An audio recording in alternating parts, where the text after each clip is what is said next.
back with the new episode of the Leaders Now. And today, I hope you all are doing well. And welcome back to the another exciting episode where we simplify the science behind the Hey, things how's we your use Wednesday every treating you? day. And today, we are diving deep into the magical world of smartphones with the brilliant system AI Maya. Have you ever wondered what happened inside your smartphone when you tap, swipe, or make a call? So let's unlock these all the secrets together with System AI Maya. First of all, Maya to begin. Hello, how are you? Ah, nice to hear from you. Sounds like a fascinating topic. Smartphones are kind of running everything these days, aren't they? Thanks for asking. Ready to dive in when you are? Thanks so much for being excited for my podcast. And now, Maya, in beginning to begin the today's podcast, we have to start with the basics and understanding the introduction of the smartphones. So, Maya, first of all, can you tell us like what exactly is a smartphone in simple terms? And please, you have to please explain everything in detail because I want to explore everything in detail. You just answer in 1 or 2 lines, so don't answer in very short. Just detail, explain in detail. Gotcha. Detail is good. Okay, so a smartphone at its core is basically a super powerful little computer that fits in your pocket. It combines the functions of a traditional phone with the capabilities of the computer, internet access, apps, and a whole lot more, all controlled through a touchscreen interface. Are you still Okay, with that's me? it, Maya. Yes, Maya, I'm still with you. Thanks so much for sharing us the amazing introduction, the basic, and like what exactly smartphone is in simple terms. And now, Maya, can you tell us like what are the main components inside a smartphone which are so important in the smartphone? Ah, okay. Good to know you're still there. Sometimes the connection, well, never mind. Right, the main components. So, you've got the system on a chip or SoC, which is essentially the brain, handles processing and graphics. Then there's the RAM, short-term memory, the storage for everything else, the battery, the display, and of course all the sensors, accelerometer, gyros. It's a lot crammed in there, honestly. Want me to break down any of those specifically? Yes, Maya, I want to break down something specific but not related to these components. Maya, now can you tell us that how does a smartphone turn on and off? What are the science behind it? Ooh, good question. It's more complex than you'd think. When you press the power button, you're essentially completing an electrical circuit, sending a signal to the power management integrated circuit, or PMIC. That then wakes up the processor, starts loading the operating system. Shutdown is kind of the reverse, controlled shutdown sequence initiated by this cutting power to the different components. There's a whole sequence of signals and checks to make sure everything's properly closed before it goes dark. Does that make sense? Yes, man, that makes sense, and it was so much good to hear about it. And Maya, now can you explain that the role of the CPU in a smartphone? Okay. So the CPU sending unit is really the brains of the operation. It's responsible for carrying out most relations and instructions that make your phone work. Everything from opening apps to processing images to running complex games goes through the CPU, the conductor of an orchestra, telling all the other parts what to do. Modern smartphones offer something called an ARM processor, which is designed to be power efficient. Important or light. Does that give you an overview? Yes, Maya, that was a really good overview about the role of CPU in smartphone. So thank you so much for sharing that with us. And Maya, now can you tell us that what is RAM and how does it affect performance and what is its role in the smartphone? You got it. RAM, random access memory, is kind of like your own short term memory. It temporarily stores data that the CPU needs to access quickly. The RAM you have, the more apps and processes your phone can handle without slowing down. Think of it like a desk. The bigger the desk, the more stuff you can have out and work on simultaneously. When RAM gets full, it starts using storage as virtual memory, which is way slower. More RAM generally means smoother performance, especially when multitasking. Yes, I am totally right. Once the So, RAM will be full, so that yes, I'm still with you. And once I'm will be full, so it, like phone really daily becomes slow because everything was slow and phone will hang and we we will see so much challenges after following the RAM. So we have to much take care about the RAM. And now Maya, can you tell us that about the uh, what's the difference between storage and memory? ah, gotcha. You were taking notes. That's awesome. Yeah. Storage versus memory is a point of confusion. So, RAM is short-term memory. Things disappear when you turn the phone off. Storage is long-term memory. That's where your photos, apps, and files are permanently saved. Think of RAM as and storage as your filing cabinet. You use the desk for what you're working on right now and the filing cabinet forever. Does that distinction make sense? Yes, Maya, that explanation makes sense. It was so much good explanation. And Maya, now can you explain that how does a smartphone know where we are? GPS, like we can say. Haha, that's a nice thought. Resolution with the ends.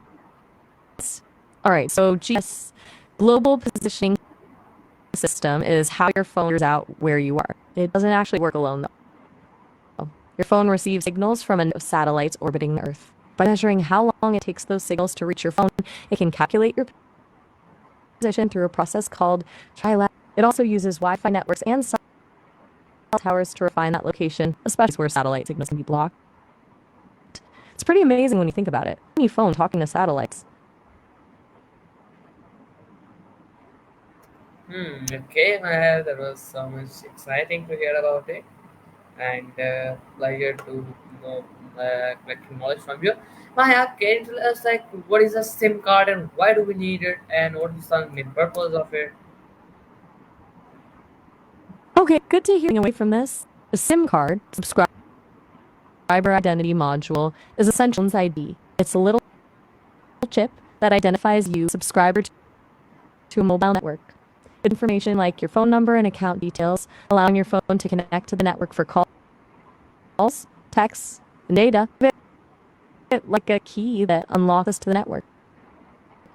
You need it because your phone is just a fancy paperweight. It can't connect to the cellular. You still Okay, there? Maya, that was so Just checking much in. nice to hear about. And yes, I'm still with you.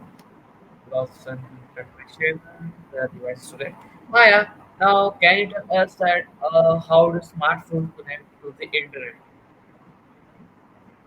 Okay, Ava, nice to meet you. So, smartphones connect to the internet in a few different ways. The most common is through Wi-Fi, connecting to a wireless router, like you do at home. You can also use cellular data. That's your 4G or 5G connection, which directly to the mobile network. Your phone automatically chooses between Wi-Fi and cellular data depending on which one is available and which one has a stronger signal. There's also Bluetooth, can be used for limited data connections, but it's not typically used in general internet browsing. Okay, Maya, there was so much good explanation about it and like how smartphone connects to the internet. And can you tell us what is the difference between Wi-Fi and mobile data? Right, good question. So the biggest difference is how they connect. Wi-Fi uses radio waves to connect to a local wireless network, usually home or a public hotspot. It's generally faster and uses less of your data allowance, because you're often on an unlimited connection. Mobile data, on the other hand, uses this cellular network. It's the same network you use for calls and texts. It's convenient because you can use it anywhere there's cellular coverage, but it can be slow up your data plan. Also, MOA usually costs money based on how much you use, whereas Wi-Fi is often free. Okay, Are you that's still there? great, Maya. Yes, my answer with you. Yes, I was listening to your answers carefully to understand. And my, can you tell us how do smartphones make calls wirelessly? Oh, okay. A little bit of a jump there is interesting. Let's focus on how smartphones actually. Essentially, when you make a call, your phone converts your voice into digital signals. Those signals are then emitted as radio waves to the nearest cell tower. The cell tower routes your call through the mobile network to the recipient's phone. It's a pretty complex process happening in milliseconds. It doesn't really happen virally. It's more about dedicated connections through the network. Is that a little clearer? Yes, Maya, that told clearly of the things about it, and you're totally right that wirelessly, like we can do anything wirelessly, but if we went wired, so we can process more of data in 20 seconds. So that was so much good to use. And thank you so much for breaking that down. And can you tell us now that how do app access the internet? Okay, that was a bit of a whirlwind, but I'm glad you found it useful. As for accessing it's pretty straightforward. You use an app called a web browser, like Chrome, Safari, or Firefox. Type in a web address or URL like google.com. The browser then sends a request to the website server, and the server sends back the information, which the browser displays back and forth, the exchange of information. You can also access internet through other apps like social media apps or streaming services which have builders. Does that explain it well? Yes, Maya, that Wait, great. So, a where really were good we? overview for it, Maya. Thanks so much. Good to hear. And Maya, now can you tell us that how do smartphones send text messages like SMS? Okay, so send message, SMS, or short message service. It'll different than making a call. Your phone converts your text into a digital message and sends it to a special messaging center, which is part of the network. That messaging center then forwards the message to the recipient's phone faster and uses less bandwidth than a call because it's just sending text and not audio. The thing is, it works even have a strong cellular signal. It's been around for a long time. It's still a really reliable cape.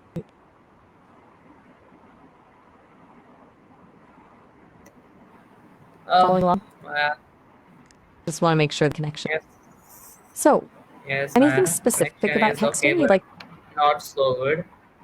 Just like it was not so good, but it was normal. Maya, can you tell us someone that what's the role of mobile towers in smartphone usage in detail, please? Because I don't know about the smartphones tower. Okay, jump again, but let's go with it. And I understand about the connection. It's a little choppy about mobile towers and their role in smartphone usage. That's a big one. Mobile towers are the backbone of the cellular. They're the tall structures you see with antennas on top. They receive signals from and transmit them to the network, and vice versa. They basically act as a bridge between your phone and the rest of the world. The more towers there are, and the closer you are to one, the stronger your signal will be. Towers handle calls, texts, and data. Everything you do on relies on them. They're constantly manage all the signals and ensure reliable connectivity. That makes sense? Uh, Ava? okay, Maya, that was so Still much there. exciting to hear about it. And yes, I am still with you. Maya, now can you tell us that how do apps access the internet? Okay, a little tricky phrasing, but I think you mean how does a smartphone access the internet? We touched a bit earlier, but let's go into more detail. Your phone uses either Wi-Fi or mobile data to connect. With Wi-Fi, it connects a router that's connected to the internet. With mobile data, it connects to the cellular network provided by your carrier. Your phone has a modem that translates the digital data into signals that can be transmitted over these networks. Then, apps on your phone use internet protocols like HTTP or HTTPS to request websites and servers. It all happens very quickly and seamlessly in the background. Would you like me to break down any of those parts further? Yes, man, that gives us a good overview about the explanations, and that was so much. Thanks you so much for sharing that with us. And now I can tell us that how secure is our data on mobile networks, because it is so important question. So please tell everything in detail, almost like you have to speech about it, please. That's a really important question, and honestly, it's a complicated. Security on mobile networks isn't perfect, but there are a lot of measures in place. Mobile networks use encryption to scramble your data as it travels between in the cell tower, making it difficult for anyone to intercept it.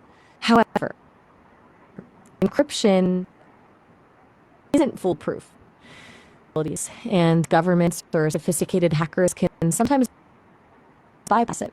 Plus, your data is also vulnerable to attacks on your phone, malware, or phishing scams, for example. It's crucial to use strong passwords. Keep your software updated, and be careful apps you download. Ultimately, there's always some level of risk. It's constantly working to improve security. Do you want me to talk about specific types of security threats, or maybe steps you can take to protect your data? Yes, man, there was so much good explanation about it, and thank you so much for sharing that with us.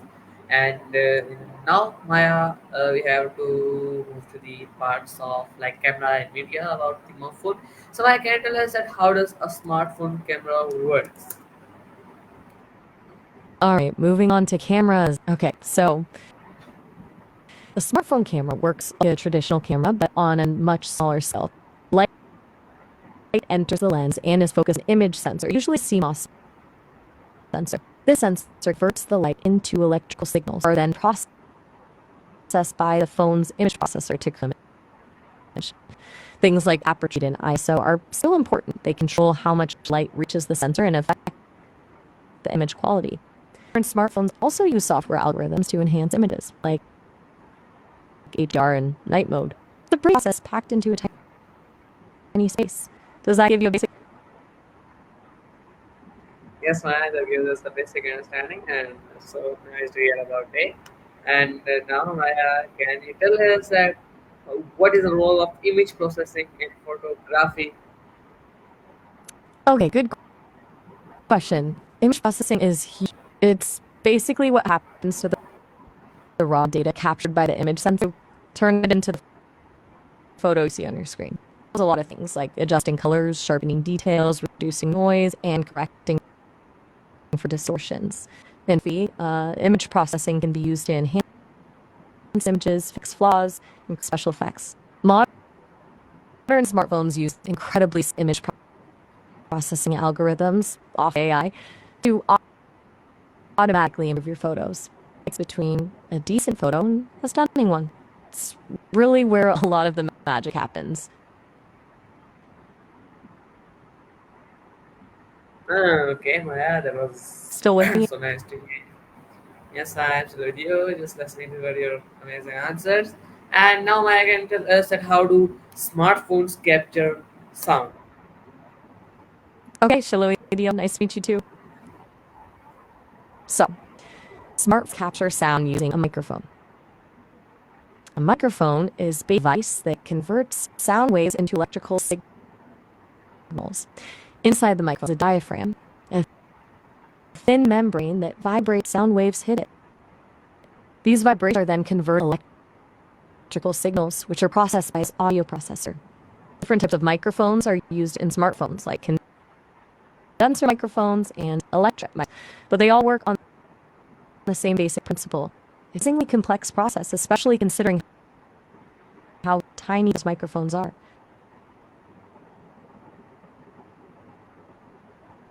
Are you still there, Shiloh?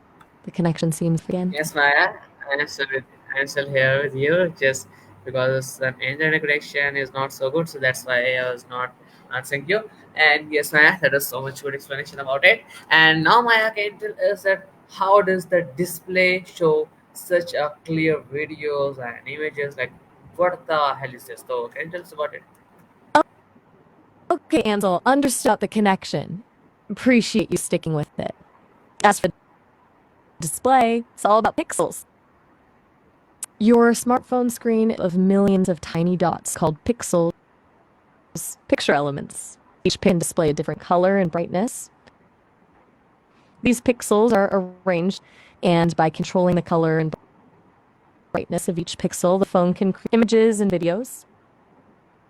Modern smartphones use like OLED or LCD to create these pixels.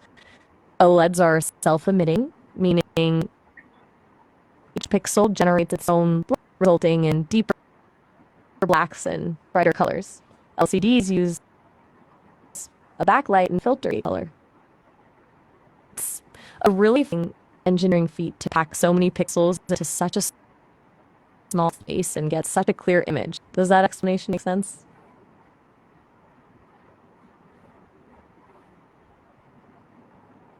Ansel, still with Yes, me? man, that gives me a good overview about it. And yes, I'm still with you.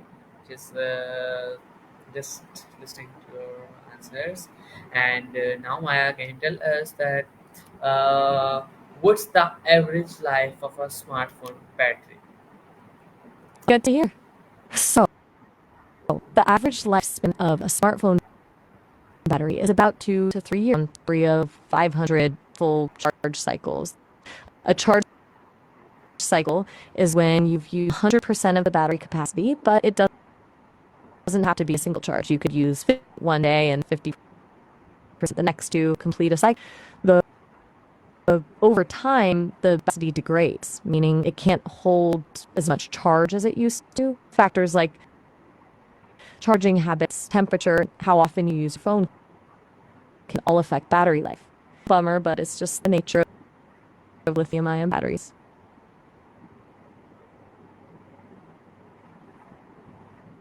Ansel, you still there? Okay, Maya, that was good to hear about it. And now my interview time is just completed. Just 2 minutes are left. And Maya, I want that in these 2 minutes, that can you tell us the what's one surprising fact about the smartphone that most people don't know, and and tell us about it detail because details are so that we can also know and use for it. Please, for 2 minutes, you have to speak about it. So now over to you. All right, 2 minutes to a surprising fact. Okay, most people don't realize how much a smartphone relies on rare earth elements. These are things you hear about every day, but they're absolutely crucial. Things like neodymium and praseodymium are used in the speakers, microphones, motor, and even the screen colors. They're difficult and often environmentally mined, and China currently don't market for them. So that sleek mod in your pocket is actually deeply connected to global supply chains and resource extraction. Reminder that even the most technologically advanced device in the world impact. And it's becoming increasingly about responsible sourcing and recycling as smartphone use continues to grow. That's probably the biggest thing most lies is just how reliant they are on these relatively materials. There you go, 2 minutes. Okay, man, that was so Well, amazing fact spin about it that like okay, a man, thank you so much for giving me precious time. Now I have done my podcast because my time is completed. So thank you, Sisame Maya, for taking us on the incredible journey inside the smartphone, from screens to insights, signals, batteries to Bluetooth. We now understand the wonders in your hands better than ever. Stay curious, stay informed, and remember, the smallest device can carry the biggest science. Don't forget to like, share, and subscribe for more tech wisdom every week. So until next time, Allah Hafiz.